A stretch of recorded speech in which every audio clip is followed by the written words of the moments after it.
and welcome to LVS Perspectives number 32. And today our topic is relationships, sex and health education. And I'm really privileged to have some amazing people with us today. And we have Leonie Hodge, who's been in school all day and will continue this afternoon, including training for our sixth form this afternoon and our staff after school.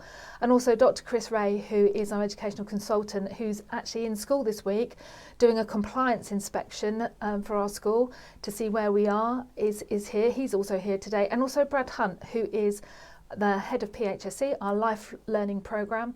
And so today what we'll do is we'll start with a presentation for Leonie. Leonie will introduce herself.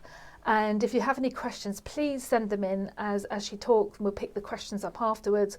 Chris Ray will come in from an inspection point of view and where the school is and what the key national issues are as well. Brad will be here to answer all your questions. In fact, we're all here to answer all your questions. So it doesn't matter, there's no such thing as a silly question. So please send them in. Okay, so over to you, Leonie. Thank you. It's really great to be here, and in terms of an introduction, I have to say it was quite humbling to be in a school such as this, to see such progress that's being made in this area. I myself started working on healthy relationships and what I called sexualised bullying back when I was 23, and it was a real battle to get it accepted as something that did need to be looked at in terms of education. At the time when I was at school, the only sort of relationship advice or sex and healthy relationship advice we got was actually just doing it in biology, looking at the sex side of it in biology, and that was it. And it did leave a huge gap for many of us to try and fill that void, perhaps just learning from peers. It was quite difficult. I think it's quite challenging to navigate your way through things without any particular advice or support. Secondary schools now, have to say, are amazing with their safeguarding. They really push safeguarding, and it's incredible to be able to come to this school and be able to stand in front of the young people as I have today and say, if you are feeling you need to talk about anything after this session, you know, you've got a dedicated person you can go and talk to, you've got counselling available, your tutors are all up to speed and skill on these topics, and it's a really good step forward.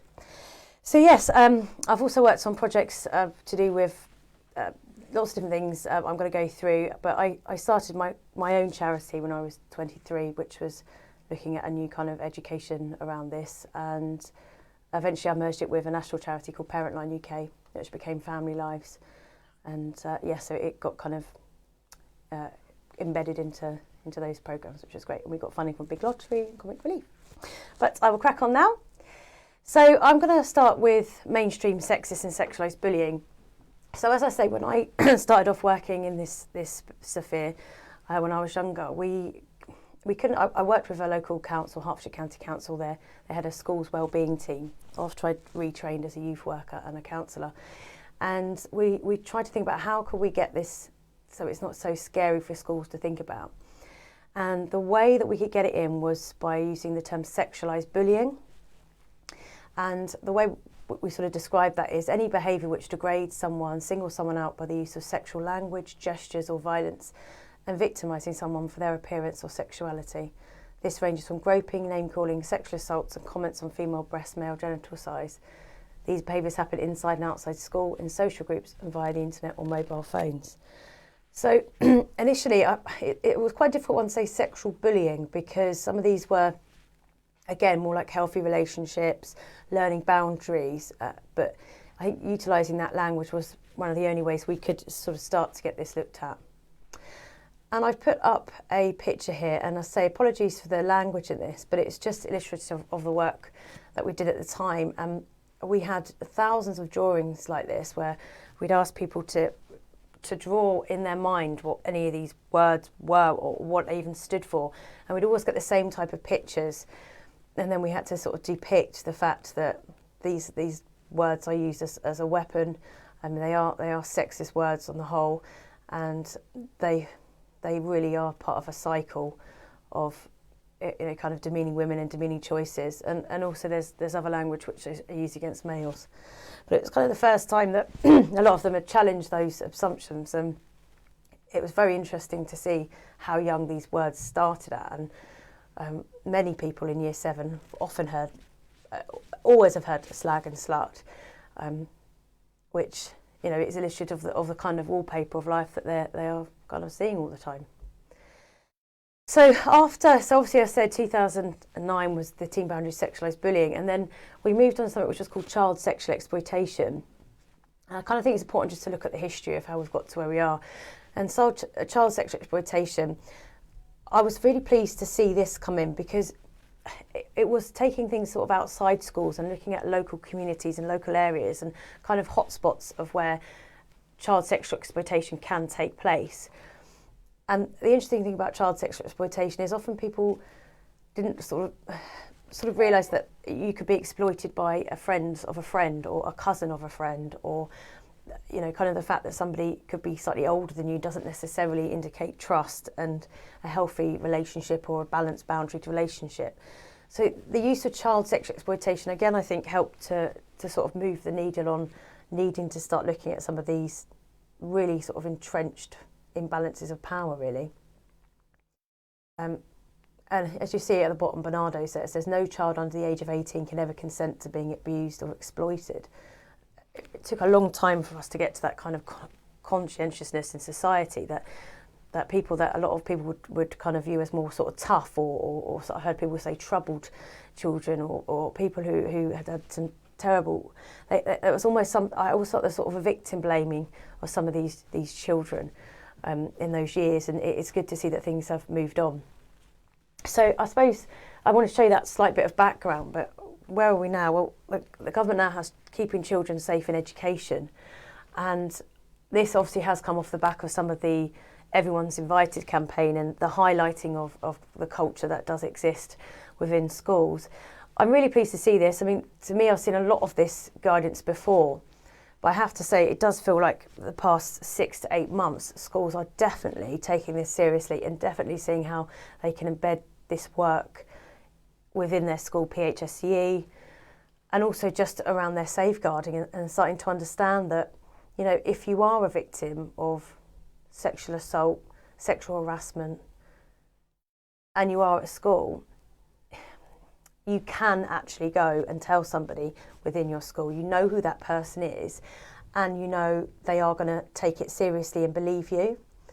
I think going back maybe 7 years, it really wasn't that. People would come forward and say what had happened, and they'd sort of be at times blamed, the females. So, well, why were you hanging out there? You should have been at home. Or why did you get into the car with that person? Or what did you think if they were buying you things? And it was kind of this kind of real adult kind of perspective put on essentially children who are trying to navigate their way through a particularly difficult period of their life. And I think it's a bit sad really in the past that children haven't been able to feel that they are safe to tell, you know, tutors or people at their school, and feel safe not to get judged, really. So it's great to see the change in that, but it's also pushed the boundaries, because NSPCC report on how safe are our children, I mean, it did find in particular there's a lot more victims of extreme, you know, the higher end of sexual violence with rape have been identified between the age of 13 to 15. And I suppose, how do we get to this point? Well, it's almost been a perfect storm. We've had a culture of, you know, child sexualisation. We've had a culture of parts of hypermasculinity. We've had a culture of the growth of pornography. We've had a culture of more people having devices, and almost like we had devices before we even knew what we could put on the devices to help protect us. So I always think it's kind of like a perfect storm for this type of thing to expand. You know, just to say, more than 1/3 of all rapes were recorded by the police in England and Wales, and this is going back, were committed against children under the age of 16. So, as I say, that peer-on-peer element is extremely important, because, you know, when I've worked on sexual violence and myths and facts, there is a myth that a perpetrator is, particularly for females for saying this, would be quite a lot older than them. And they wouldn't necessarily think that a peer could be somebody who could sexually assault them, or there could be that element of more extreme abuse. So I think it's really good that we are understanding that this isn't, this, you know, rape is still not the norm for most young people to have to go through that experience, but there's no denying there is, the levels of peer-on-peer sexual violence is too high and continues to be, and education is a key part of changing that. I mean, even it's such, if you look at this slide about defining peer, if you're 14 years old, what is the difference between expectation from peers who are 14 years old to your peers who are 16 years old? It's 2 years. You know, if it's like 25 and 27, there's nothing there. But obviously, the 14 to the 16 can be hugely different. And I've seen that in young people. They're understanding. They can stand there at 14 and say, "This is X, Y, and Z, and I'm safe. Or I know this person would do that to me." But then, in actual fact, if they were in that situation with a 16-year-old, it's been able to apply what they think they know, whereas a 16-year-old might sometimes have that confidence or those skills to be able to put it more into practice. So as I say, yeah, this guidance has been really good. As staff, the government's guidance on keeping, you know, children safe, all staff should now reassure victims that they're being taken seriously and they will be supported and kept safe. A victim should never be given the impression that they are creating a problem by reporting abuse, sexual violence or harassment. Nor should a victim ever be made to feel ashamed for making a report. I mean, I just think it's amazing to see that even written as guidance, because, as I say, back 15 years ago when I did some workshops, I remember having some disclosures at the end of the sessions, and the staff were sometimes like, oh, not more disclosures. It was just almost like opening up a box and things coming out. But now I feel like staff actually are happy for that box to be open, and they want people to get the support, and they want people to be able to move forward with their lives as best they can through what they've been through. And that is a huge credit to the education sector. So harmful sexual behaviours. Harmful sexual behaviours was actually identified quite a long time ago, but it's now coming again into the literature that staff are using. And staff are going to be trained up and have been trained up here about children who may benefit from early help in terms of the harmful sexual behaviours they may be admitting. And the thing is, with harmful sexual behaviours, it can be very pervasive in the fact that if one child is acting out in particular ways, the boundaries for the other children can also drop, and that behaviour can start to spread in some respects, and particularly you're looking at earlier, younger ages where it's harder to put in place those boundaries if you haven't learnt those skills yet. So that's why schools are, as I say, the early help means providing support as a problem emerges at any point in a child's life, from the foundation years through to the teenage years. And I say that could be a child at the age of 16 who's emitting certain behaviours which staff will learn about. And again, so we've got peer-on-peer sexual exploitation, which I sort of spoke slightly about, but again, this is more how I moved on from sexualised bullying and talking about this in schools. It was really more the peer-on-peer element. And it can involve older peers and younger peers, and can be perpetrated by one individual and by groups. More often, victims and perpetrators can be unaware how they're exploiting or being exploited due to the complexities of status, popularity and friendships, and lack of education and awareness, thus creating the illusion of social and cultural norms to allow peer-on-peer sexual exploitation to continue. A great example of this, I remember, was somebody I worked with who was 15, and she worked in a chip shop takeaway, and her boss was 25, and she ended up in a relationship with this person, and she ended up having a child with this person. And I think we were all, sort of quite impressed with him, because he did always have money. He would always be able to give people things, and he would be able to take us out in his car, his motorbike. And it sounds, it's almost sort of a little bit embarrassing to admit, but there was a level of being quite impressed at that young age that we were doing these things away from our parents. And because this person was older, it was that level of trust. Well, he's older than us. He'll look after us. We should be all right. And it's not necessarily realising what their motives are and their reasons for behaving the way that they're behaving and why they're going to behave that way. And actually this individual, once my friend had the child, split up with her, and then again he was moved somewhere else, set up another shop and got with another girl who was of a younger age. So I think there's quite a predatory behaviour in that, whether or not he thinks it's normal or not, because at the time it's very much like, you know, a man with a younger woman, lucky him. That type of attitude was very pervasive, and you can see it within cultural norms and popular culture. That attitude was very much there, and I think now it would be a completely different story. I think my friend would have been flagged up at school. I think they would have noticed that this was exploitation on some level. Absolutely, what it was, exploitation. So looking at harmful sexual behaviours, there's reasons behind it. One of the reasons we know is that abuse and neglect can feed into harmful sexual behaviours. Offending behaviour is part of it, because obviously the slipping of boundaries, and sexualisation and how we see ourselves as our sexual beliefs, our sexual identity of ourselves and others. So again, I've put the NSPCC, this is the most recent NSPC guidance here about harmful sexual behaviour. And as I say, both their life circumstances and their developments of self can be subject to change. And that's why I think this is such a crucial time to try and help people ascertain what is a safe sexual behaviours and what are harmful sexual behaviours. But you do start to notice it. And in terms of some of the smaller groups I've worked with, I worked in a place called Waltham Forest for a while, and we did a programme of comic relief, and it was for young men who were at risk of being expelled for sexual misconduct. And a lot of these harmful sexual behaviours we're talking about started then, very early, and as I say, that sort of sleepwalking into the next stage of almost like offending happened because there was kind of no flags raised, I suspect, early enough at times. So what are we being told? Well, you know, this is an example. My daughter's friend came to play at our house. I went upstairs and walked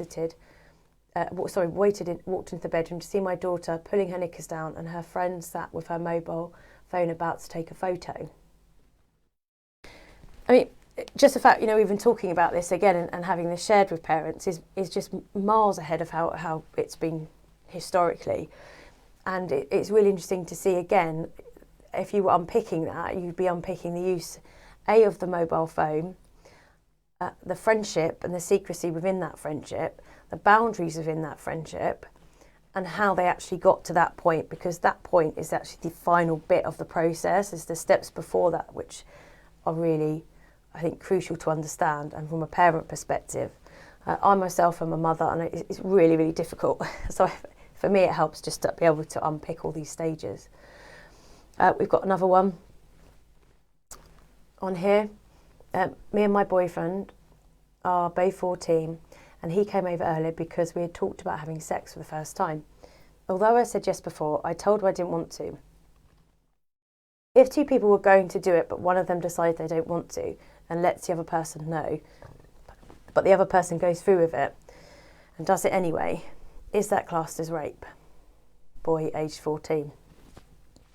I have to say, I mean, I've heard this type of example many a times from women, boys and girls about this consent, and sometimes I find they can understand consent at a lower level, but this question in regards to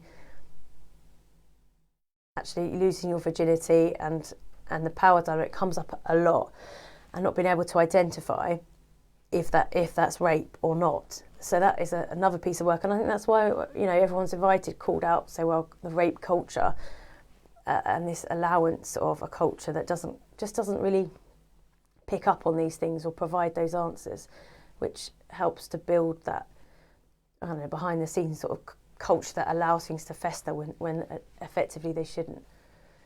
And just not having that voice to be able to voice it. Okay, and I always say, I mean, it's just a picture of stairs here, but it is like almost like climbing up a stairs in terms of behaviours and harmful sexual behaviours. If you've got nobody to sort of help you along those steps to understand things, or to stop you, or your peers are giving you validation for a type of behaviour. And unfortunately, when we talk about sort of sexting earlier, somebody was saying, oh, this person will be doing it because they will get more popularity and they will get more peer validation. So we looked at long term, if that behaviour kept increasing and those sexting images got worse, how that person can actually end up isolating themselves, because usually there's a threshold of people's sort of understanding and behaviours and normalised behaviours, and it goes beyond that, and then actually they can sort of turn, either by isolating that person or be quite scared of the fact that person is showing such harmful sexual behaviours or has gone to that next extreme level.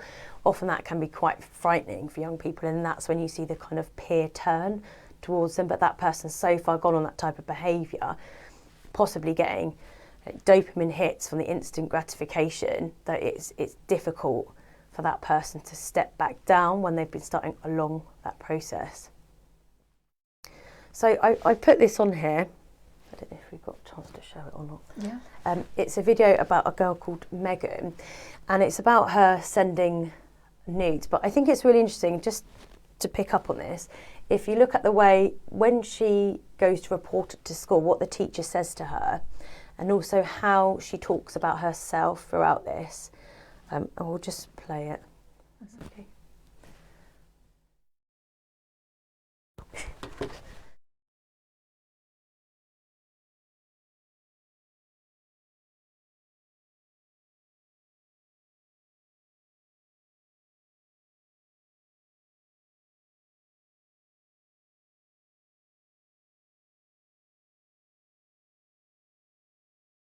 Oh. Oh. You could just tell the story. Yeah.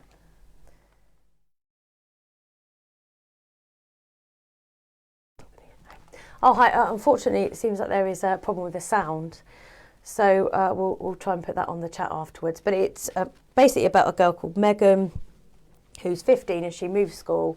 And before, she was bullied at her previous school, and she presents at the new school. It's obviously she has some emotional needs and physical needs, and she actually makes friends quite quickly. She's on her phone a lot. She's getting people at her on lots of different things, on different social sites, on Instagram, on Snapchat.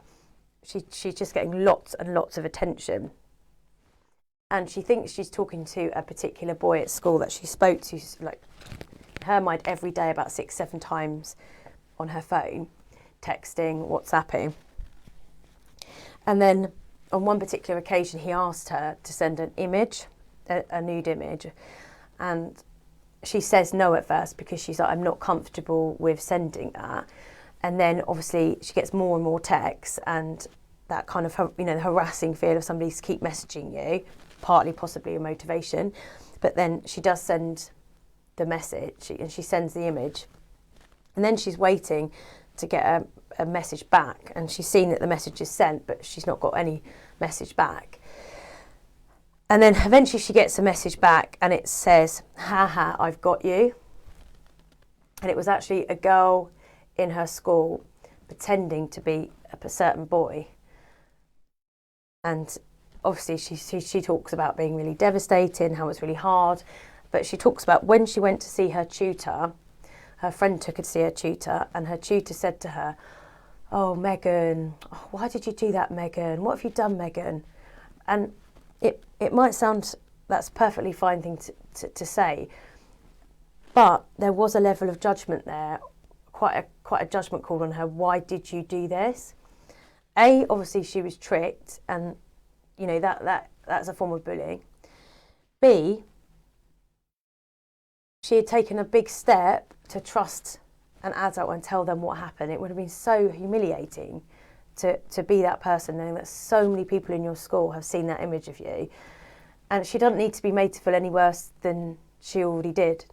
So I don't think the language was that supportive actually in that, but there we go. But she did manage to move on, and she talks about how she moved on, and she used Childline's chat, and it helped her to move on with her life, and she did the video. But they didn't mention any consequences to the person who was pretending to be the boy. And I think that would have been quite useful to have unpicked that. Was the girl jealous of her? Why did she feel the need to do that to Megan? So when we're working with the young people, I've put Megan example in Liverpool because we actually look at the feelings, needs and behaviours of people, and how those needs, if they're not met, your emotional, physical needs, how you'll often pick a type of behaviour to help you get those needs met. But then once you've done the type of behaviour, you'll get some positive, but you can get negative behaviours, and it leads into a cycle. So it's quite a handy way of sort of explaining things to people, young people. But looking at a child's sexual behaviour is harmful. And if you were looking at Megan sending that nude, you'd probably say that was what you would call experimental. It's not gone on to be harmful because it's been addressed. But I would say that the person that tricked her and got the image off her and sent it on, I would say that is particularly looking at the age, you would say that would be a harmful sexual behaviour, because that person is obviously inciting somebody to send an image and continuing to spread it. So it's not about just the age, but it's also about the physical, intellectual and emotional development. And as I say, sexual behaviour between children is considered harmful if it involves coercion or threats of violence, or one is much older than the other. Davis, 2012, suggested that this cause for concern if there is an age difference of more than 2 years, or if one of the children is pre-pubertal and the other post-pubertal. And that's a really useful distinction. And in terms of situations, that's one where in past there's sort of been disclosures about slightly older friends, family members. So that is really important to make that distinction. But, you know, both Rich and Yates, these two really fantastic university lecturers, and they kind of led the research on this. Both stated that a young child can abuse an older child if the older one is disempowered because of disability. And Becker again was one of the first people to talk about sexually abusive behaviour and factors that can influence the development. We look at individual factors: social isolation, impulse conduct disorder, limited cognitive abilities, history of physical sexual abuse. Though it's not to say that that's a history of physical or sexual abuse means that somebody's going to go on to abuse, but it's just one of the factors of potentially acting out because of a result of that. Individual factors, I think impulse conduct disorder is really, really important, because the reason why is because there's really good behavioural therapy for that. It's dialectical behavioural therapy, which is a step up from CBT and really helps to work with people with impulse conduct disorders. And why that might be interesting in terms of childhood sexual behaviour is indeed for younger people who may have some form of early addiction towards pornography, and that impulse is becoming quicker. Family factors. Parents engage in coercive sexual behaviour, so obviously talk about modelling there. Family belief system supportive of coercive sexual behaviour. Parents have poor interpersonal skills and lack empathy.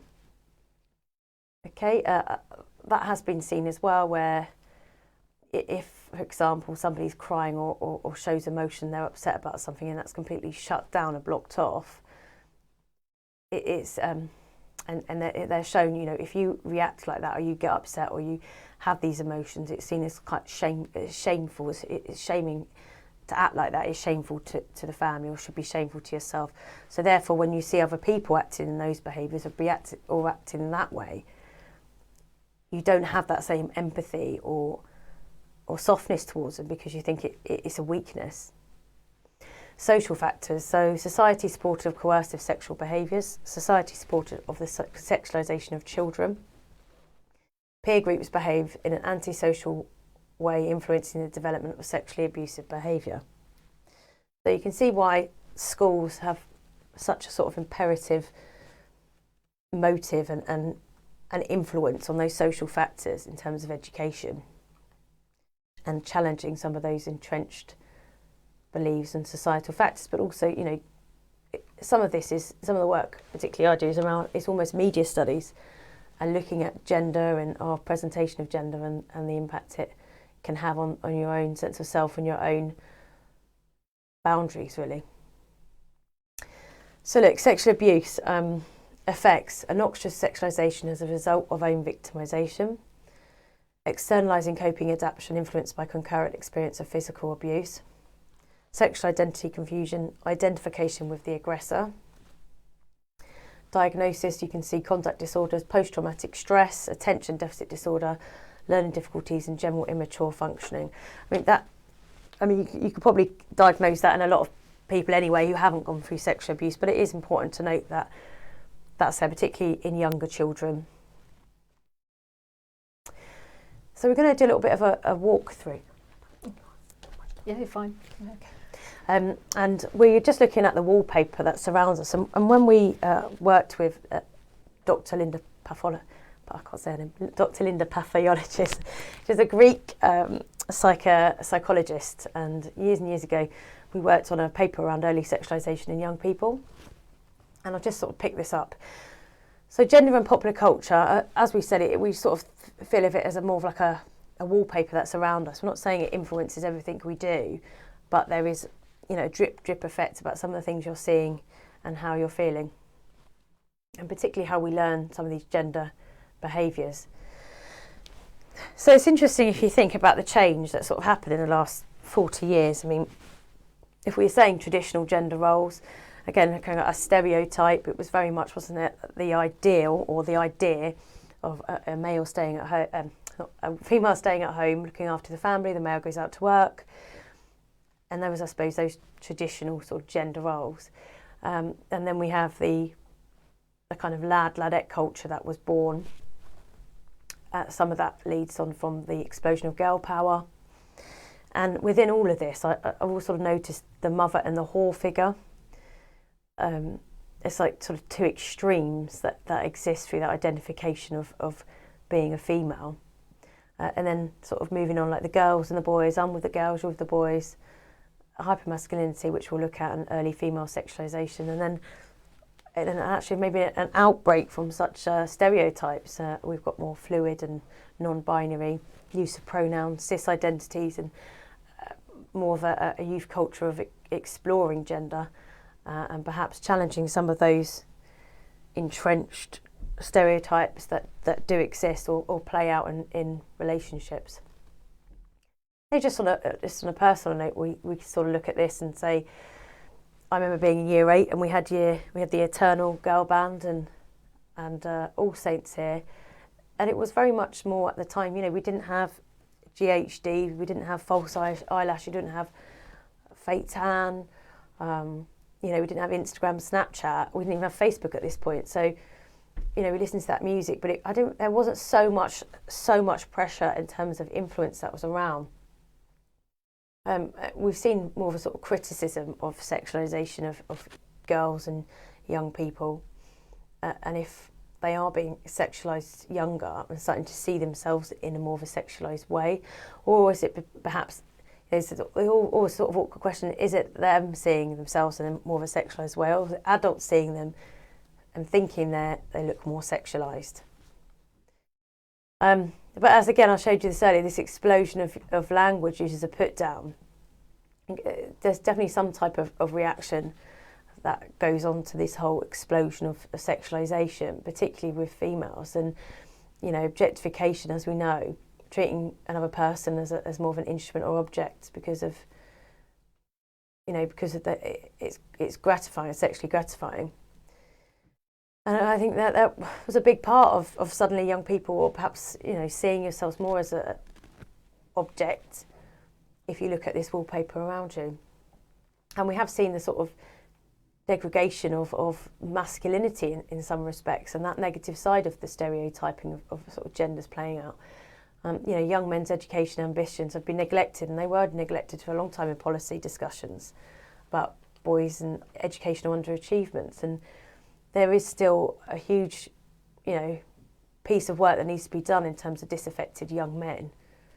And I went to a boys' school 4 or 5 days ago and talked about what is masculinity today. And this one lad said to me, I just don't know my place anymore. I don't know what I'm supposed to be. What am I supposed to do?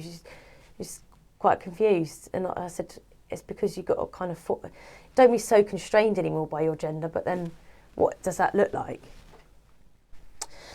And as I say, researchers found that gender intensification occurs towards the end of primary school and during adolescence, where boys can feel they have to relate to other boys. It's often at this time you see a sort of dropping off of female friendships and male friendships. And that's largely as well because of the way you're treated by your peers and the sort of teasing.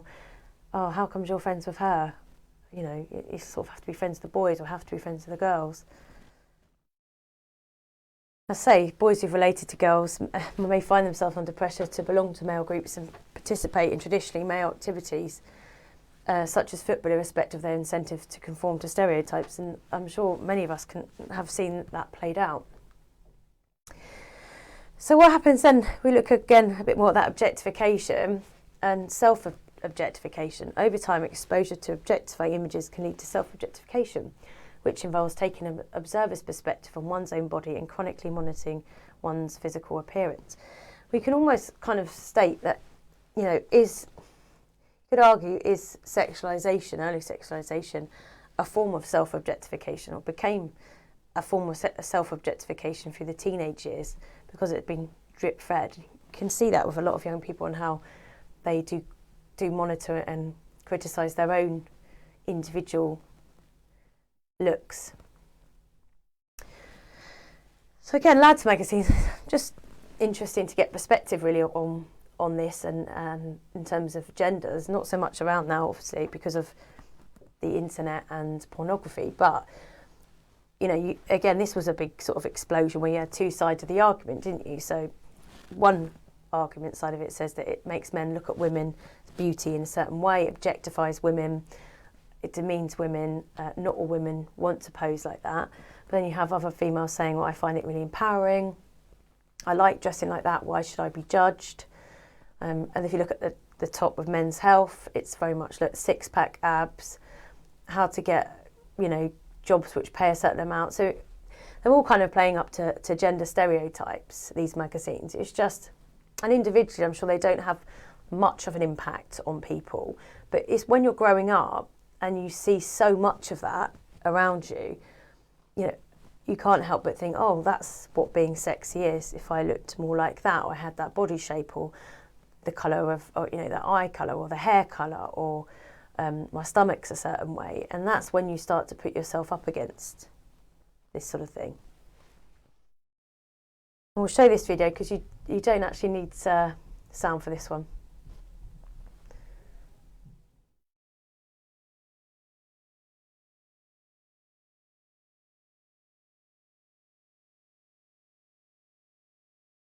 Not pressing, if you press in the middle, no?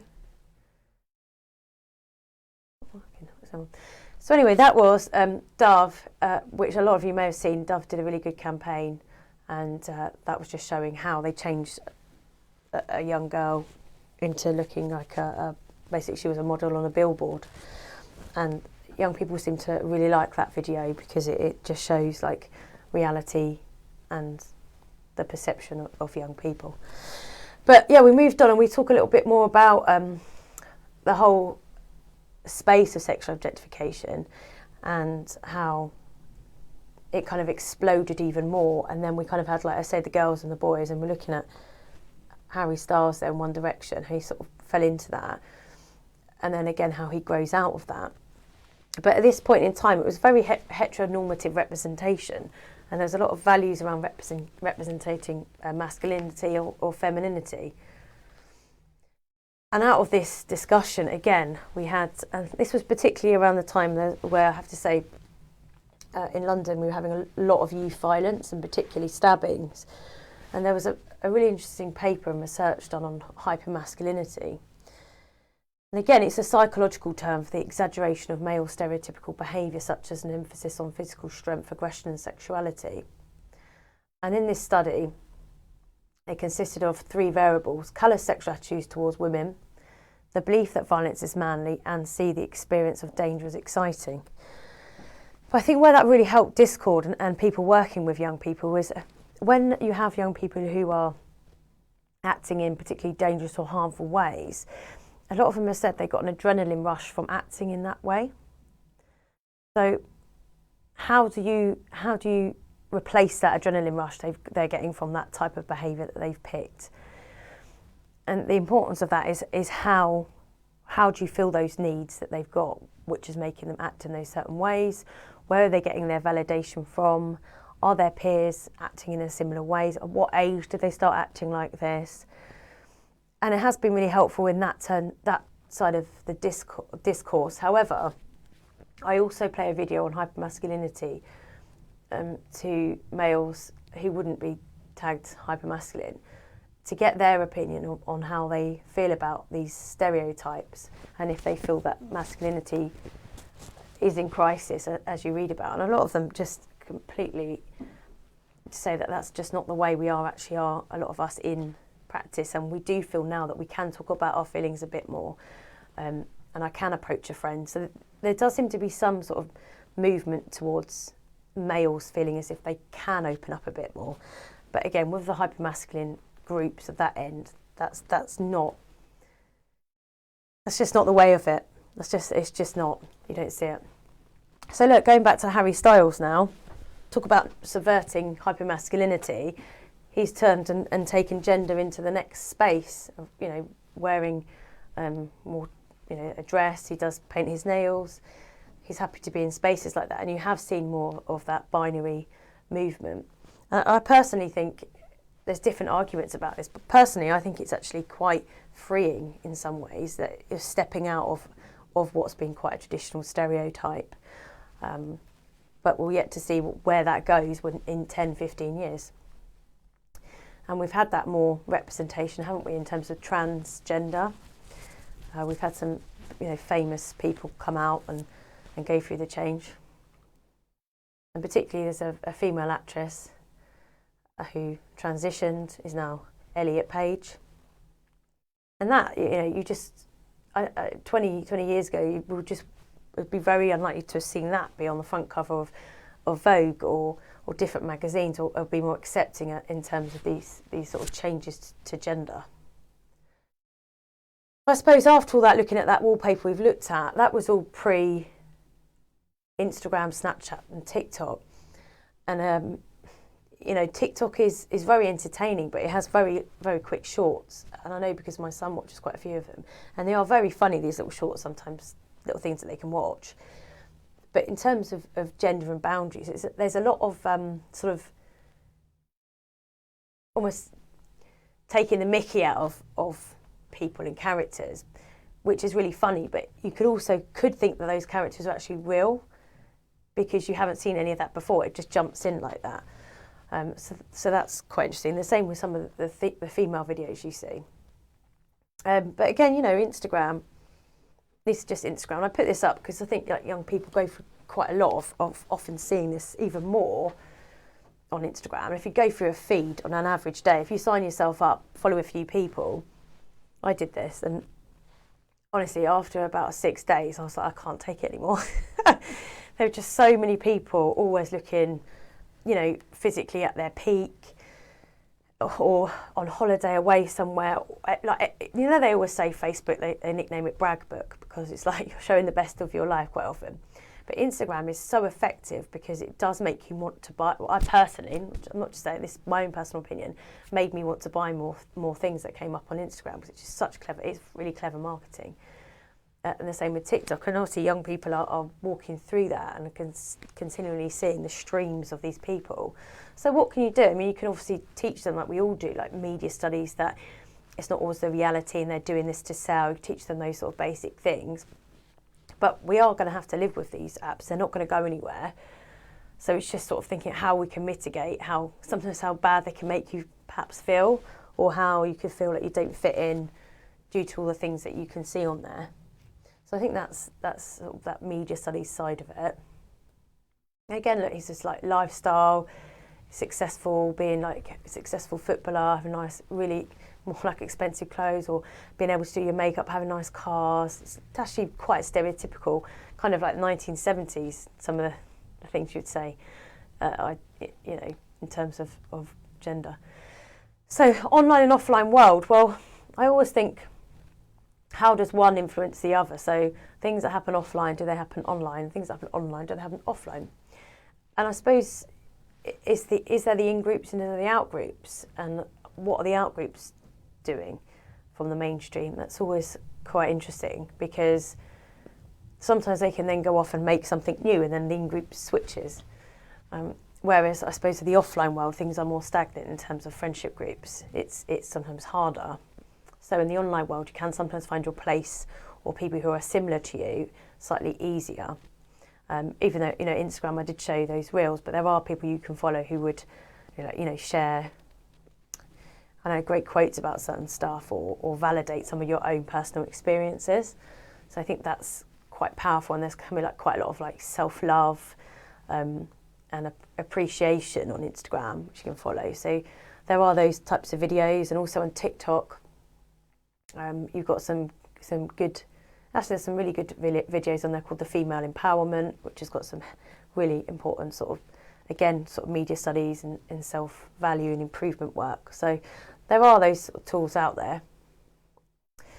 So every action has a reaction. Personally, I think, you know, the reactions to mainstreaming of objectification it's sort of always been the case, but I think it's just the fact that it's been so big, it does provide sometimes a lack of blurred boundaries on what's acceptable, how we're supposed to be acting, etc. And there's more like different forms have come out of that, sexual and cyberbullying, and actually these all come back down to consent, because obviously in sexual consent you have to have the freedom and capacity to make a choice, and all of these things sort of go against that. If you look at coercion, and we talk about this in relation to sexting actually, I gave you that money before, you have to, you should, if you're friends with extra, life will be better, it's only this once, I would for you, why haven't you uploaded that video of X yet, hurry up, etc, etc. And coercion does not mean that you'll have that capacity and that freedom, because somebody is obviously trying to make you go to what they want. Rumours, I heard that X was kissing X's partner and sent them half-naked pictures loads of times. I mean, that's often something very small like that happens at school, and then just goes round the school because more people will say stuff online or through the app, so that builds that up into sort of more of a heightened frenzy, whereas perhaps before you had the phone, that could have been stopped earlier, because you wouldn't have had that digital imprint, basically. Threats, if you don't send me that picture, I'm going to tell everyone you know that you stole their mobile phone, and they will be all after you and your family. Violence, physical fights have been set up online and then happen offline. Someone physically hurts you and films it. Is violent to make you do something. So somebody can film things and say, I'll share this if you don't do X, Y, and Z. Insults, online comments, phone groups in school and in local areas, including parks, shopping centres, leisure venues, the route home, are all areas where somebody could, again, be more of a victim of sexualised or cyberbullying, coming kind of from the online to the offline. I'll just pop this up just because I was saying about what you can kind of see in your stream, and this is just selfies. This slide's quite old actually. This slide's about 6 years old, I think. 6 years old. There's over 15 million selfies uploaded every day worldwide. And why is that interesting? Well, if you look at all those people on that one, they're all famous people in those pictures. And often when you see the sexting images that are sent or have been told to me, obviously don't look at them, but they're very much apparently in the poses that you see, like the poses you've seen on those selfies, particularly in terms of back of the bum, shots of the bum. They're very much copied from what's out there in culture or popular culture. So this one was quite an interesting activity we did before. Let's look at the next two images and discuss, what do you think each person in the picture is thinking? Why are they wearing what they are, and why is the choice important to them? This is a really, really good conversation starter, and you can actually really sort of find out where people are quite stereotyped. And those two ladies there with a handbag are thinking, she's got such a nice dress, I really like it. You know, and other people have said completely different things. So they both have their choice and their rights to dress how they want, whether they want to dress with less on or more on. It's about that acceptance. But you'd be surprised how much judgment comes out of a picture like that. And it is a really good conversation starter. And why is that important in terms of harmful sexual behaviours? Well, it is important because if somebody thinks they can, you know, they've got more of a right to harm somebody because of what they're wearing, then they're falling straight into what we talked about with this rape culture and myths and facts, and the fact that it's a victim blaming, or it's a giving them, in their mind, they're trying to excuse what their behaviour by using arguments like that. So this is an example. We talked about early sexualisation. This girl here and the top, and some people said, "Oh, well, why did she wear that? And surely she must have known the impact that she had." And I said, "Well, actually, she might not have understanding of that impact at all. She might be wearing it thinking it's a bit of a joke. She could have been bought it by her parents." So it's again, there's some real judgments that come out of that, and what people think about clothes, what they think is appropriate, what they think is not appropriate. Is that early sexualisation? If so, why would she be wearing that? Or it's just a joke? You know, there's lots of ways you can start to look at that. So one of the things we did is we looked at why do girls dress the way they do, and it was a creation of a 5-question quiz on why girls could decide to dress the way they do. And it's just a discussion starter. So teenage girls dress for themselves and their friends. Is that true, false, or maybe? And they have to come up with different questions. And that's quite interesting, because often people can think, you know, I'm only just saying this from when I've done this activity, where I've had males say that's false, and then we've gone through and explained why it is, and they often say, well, why would they dress showing off their, you know, legs or their cleavage? Why would they dress like that if they didn't want attention from the opposite sex? And so you kind of have to, you know, you think that that's quite basic and somebody would know that, but that's not often the case. It's confusing. It needs to be explained that why girls choose to dress the way that they do, and how that is an invitation for sexual activity. You know, it's really important, because obviously then the girls shame themselves if anything happens. They think, oh, it's because of this, when it's actually not. It's got to be put back on to the actual perpetrator. But in looking at this with, you know, younger boys and teenage boys, it's educating, isn't it? Educating them to think about that, and why people are doing that, and what all these things mean. Another thing we do, which is a slightly younger activity you can use, is you draw an outline of a person, and on the left side of the person you write a list of names that you've heard girls being called, or obviously I did this quite a while ago, but or boys being called, because we know it when they're gaming as well, or other things, that they can be called pussy and things like that. Some really horrible names for boys. Left hand side of the person, in the middle of the person you write how that person could feel being called these names. Right hand side, write how the person's behaviour could change because of the feelings. And so essentially this is about looking at language as a weapon, but it's also about how sometimes you're labelled something so much that you decide, I'm going to own this, I'm going to step up to this. They all think I'm like this anyway, so I'm going to do this, and it can make people's behaviours escalate further. And that helps because people are often like, well, it's only one word and I only said it once. But it helps them to see that, you know, it's a much bigger picture out there.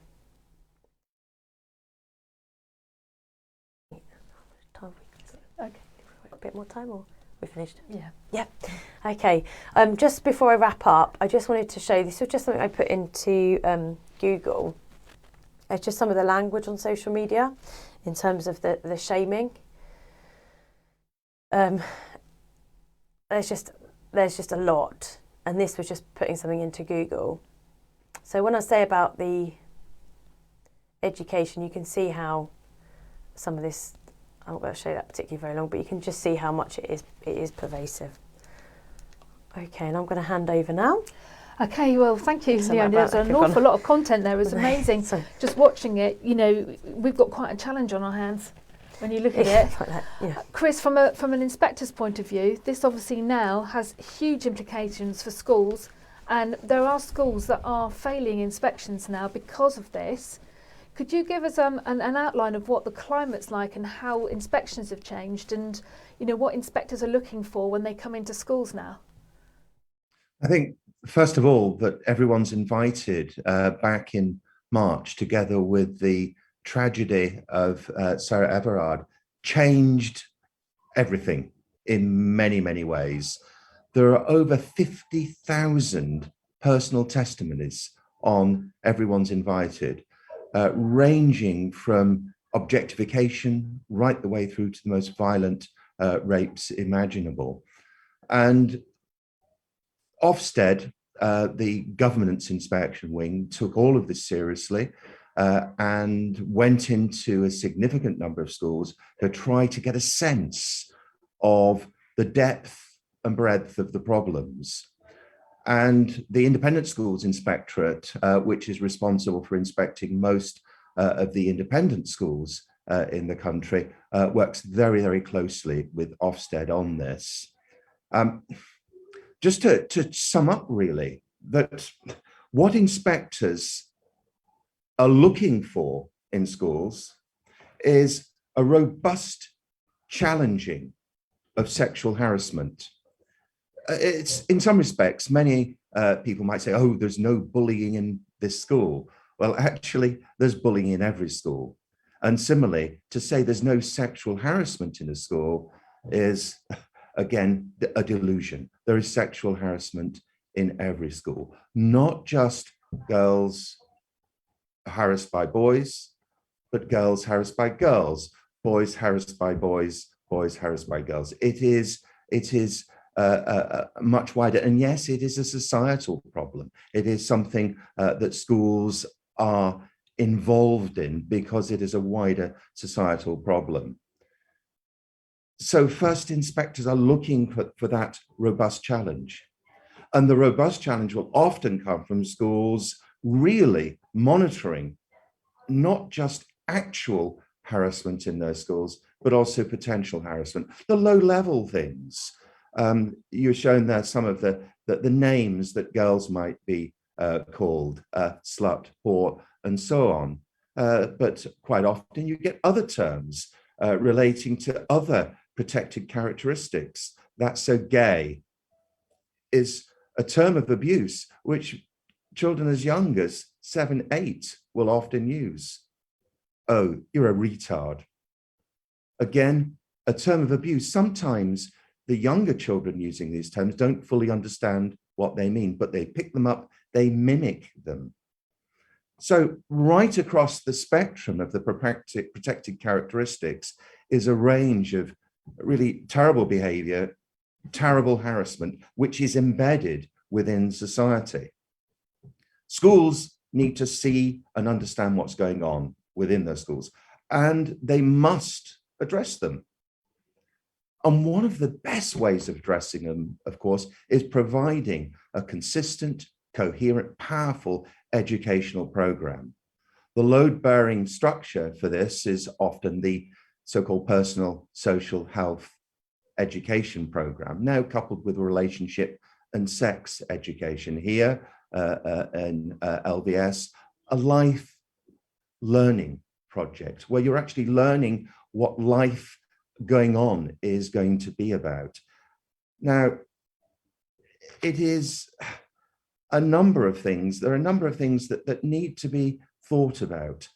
How do inspectors get to the heart of what's going on in a school? First and foremost, they interview the pupils. It's what the pupils say that gives you a sense of what's happening in the school. They ask about the school's relationship and sex education program. They ask about the way that respect for each other and for others is taught in a school. Not just respect of male for female, but all kinds of respect. Is there any homophobia? Is there any transphobia? What about online safety in the school? Many, many pupils will say, yes, we're taught to stay safe online, but do they?